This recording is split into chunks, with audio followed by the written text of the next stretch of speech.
coming on. Yeah, the snow melt will quickly fill this riverbed. I feel it now, it's strong. And a new life will help me to clear my head. To sit at the base of an evergreen, let its cover keep the rains from falling on me. It sounds like a dream, but happily it's my reality.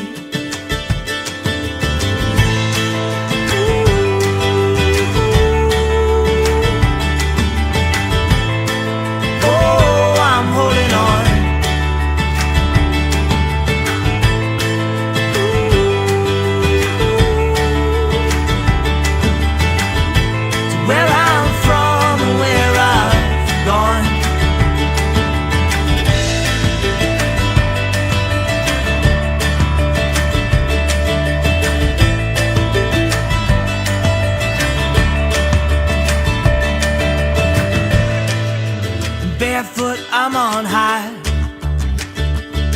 It's running through the forest to the waterline. The top of Driftwood Sea.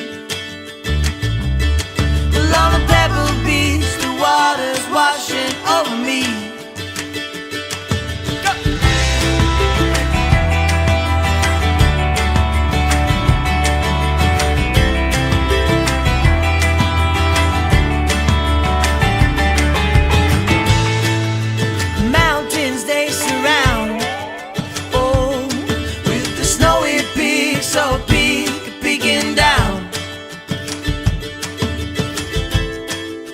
Sounds like a dream, but happily it's my reality.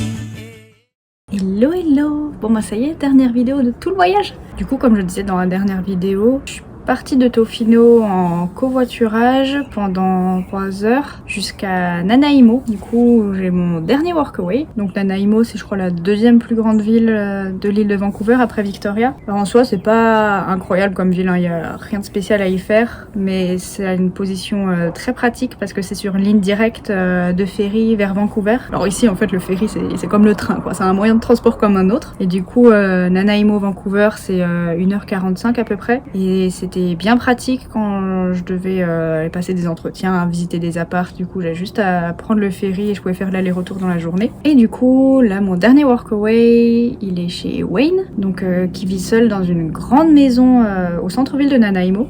Ce qui n'empêche pas d'avoir un grand jardin, donc c'est vraiment chouette. Donc en fait, il est très bricoleur, il a toujours bossé dans le bâtiment, et du coup il a entrepris toute la rénovation de la maison. Alors à l'intérieur, c'est déjà très sympa en soi, mais alors il avait plein de petits projets où il savait pas trop quoi faire, ou alors il osait pas se lancer, et du coup moi mon but c'était de lui donner les idées, puis après on les réalisait ensemble. Du coup c'était vraiment super satisfaisant à faire, hein. Donc j'ai fait de la peinture, du placo, des joints, donc c'est vraiment hyper varié, moi ça me plaisait bien. Alors du coup ça c'est le salon où j'ai fait la plupart de mes petits travaux. Alors je vais vous mettre une photo de comment c'était avant et à quoi ça ressemble maintenant. Du coup les petits changements qu'il y a eu, le premier truc qu'on a fait c'est changer le tissu des chaises là. Ensuite le gros projet c'était de créer des étagères pour mettre les épices dans la cuisine. Donc j'ai fait le dessin des étagères. Alors je voulais pas faire 2 étagères toutes bêtes qui s'alignaient comme ça. Je trouvais que c'était plus sympa d'en faire de tailles différentes, avec une du coup qui rentre un peu plus dans le salon pour pouvoir mettre une petite plante. Parce que les plantes c'est aussi moi, on allait les acheter quoi. C'est moi qui ai incité à acheter des plantes. Du coup j'ai dessiné les étagères, on les a réalisées, c'est trop cool. La cheminée on l'a rabaissée parce qu'avant elle était vachement plus haute, mais on a gardé le même manteau et après on a posé de la céramique qui est trop jolie. Enfin, c'est moi qui ai posé la céramique hein. Et c'était trop cool à faire. Là c'est chouette. Et un autre gros projet, c'était changer la suspension lumineuse. Alors avant, elle n'était pas très jolie. Et j'avais vu un tutoriel pour faire ça en fait. Du coup, on est allé ramasser du bois flotté sur la plage. Et avec un pistolet à colle, Je me suis bien amusée. Je suis contente du résultat, je trouve que ça rend bien. Et ensuite, projet extérieur. Alors pareil, je vais vous mettre une photo de comment c'était avant et maintenant. Donc en fait on a redéfini complètement l'espace d'entrée. En fait la sœur de Wayne l'incitait à peindre la maison en entier et lui il voulait surtout pas. Sauf qu'elle avait déjà commencé à faire des essais de peinture un peu sur les côtés. Hein. Donc on était obligé de recouvrir. Mais du coup j'ai fait les choix de couleurs. Donc avoir un côté vraiment sombre pour vraiment mieux définir l'entrée. La couleur de la porte et les encadrements de fenêtres, c'est un vert, très joli vert, hein. Vert foncé. Et je trouve qu'il s'intègre beaucoup mieux avec tout ce qu'il y a autour, quoi. Et du coup, on a repeint toutes les fenêtres de la maison et les portes extérieures. Mais ça rend beaucoup mieux comme ça. Et après, j'ai remis ma casquette d'architecte parce qu'il a des plus gros projets.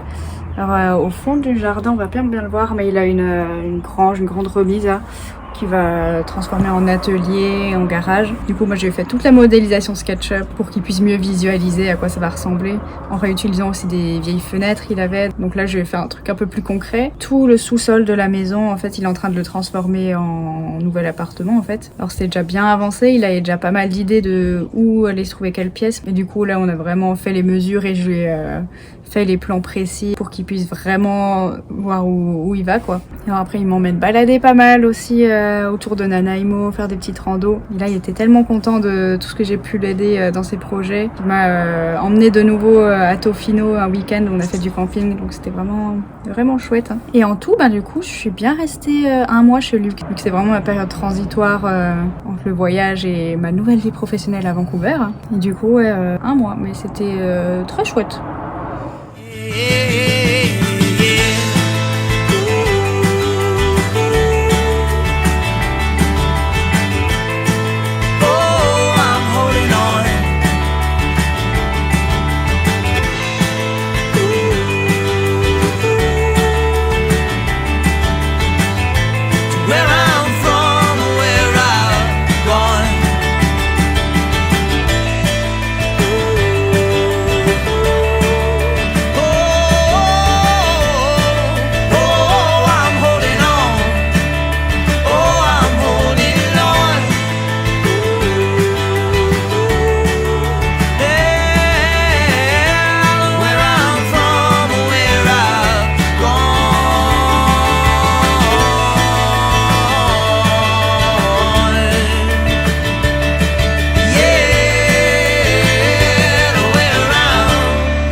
Ça y est, je suis dans la toute dernière étape de mon voyage. C'est assez symbolique parce que là, je suis chez des gens que j'ai rencontrés il y a 4 mois quand j'étais à Terre-Neuve, littéralement à l'autre bout du pays. Alors, je sais pas si vous vous souvenez, mais à un moment, j'étais en train de parler à la caméra et j'avais été interrompue par un petit couple de retraités qui ont commencé à me parler et qui m'avaient proposé de venir chez eux sur l'île de Vancouver. Alors, je viens de me faire interrompre par un couple de petits vieux qui passaient, qui ont commencé à me poser des questions et tout, qui ont commencé à me dire « Ah, nous on vient de l'île de Vancouver, si tu veux on te donne notre carte, tu peux venir chez nous quand tu veux. » J'en avais parlé je crois dans la précédente vidéo à Victoria, où je disais que j'aurais dû aller chez eux normalement au début quand j'arrivais sur l'île, mais ça avait pas pu se faire. Et puis au final, comme je suis encore restée assez longtemps sur l'île, la situation s'est un peu débloquée et du coup ils ont pu m'accueillir maintenant là pendant 3 jours. Donc là du coup c'est chez Cheryl et Brent dans la vallée de Comox. Donc c'est à une bonne heure au nord de Nanaimo, donc vraiment en montant encore au nord de l'île. Et ils ont une maison juste incroyable déjà.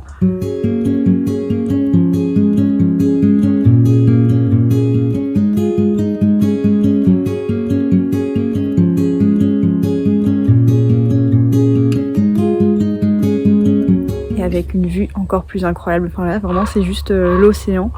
On peut voir les baleines passer littéralement, on peut voir plein de phoques et on entend les baleines. Franchement, si un jour dans ma vie je pouvais avoir une aussi belle maison dans un endroit aussi incroyable, je pense que j'aurais bien réussi. C'est vraiment un objectif de vie. Enfin, les Cheryl et Brent, ils sont juste adorables. Je suis accueillie comme une reine ici. Ils m'emmènent visiter partout autour. Et littéralement juste en bas de chez eux, du coup c'est accès direct à la mer. On peut aller faire du kayak. Donc on est allé faire un tour en kayak directement dans l'océan. On pouvait approcher les phoques de super proche.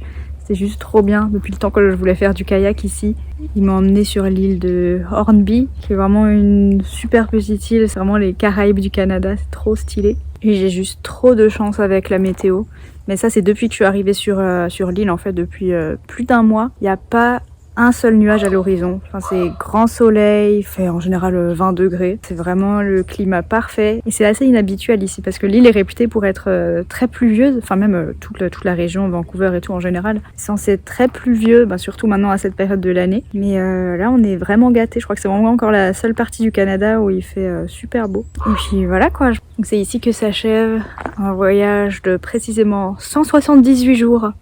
Donc pratiquement 6 mois. Je pense pas que ça durait aussi longtemps encore, mais parce qu'à la base je m'étais dit jusqu'à début octobre, mais finalement je me suis un peu éternisée avec mes recherches de boulot et tout. Pratiquement 23 000 km, en comptant les trajets en avion bien sûr, à travers 7 provinces et territoires sur les 11 que compte le Canada, si je dis pas de bêtises. Mais là ça y est, tout va se mettre en place et là j'atteins l'objectif ultime du voyage.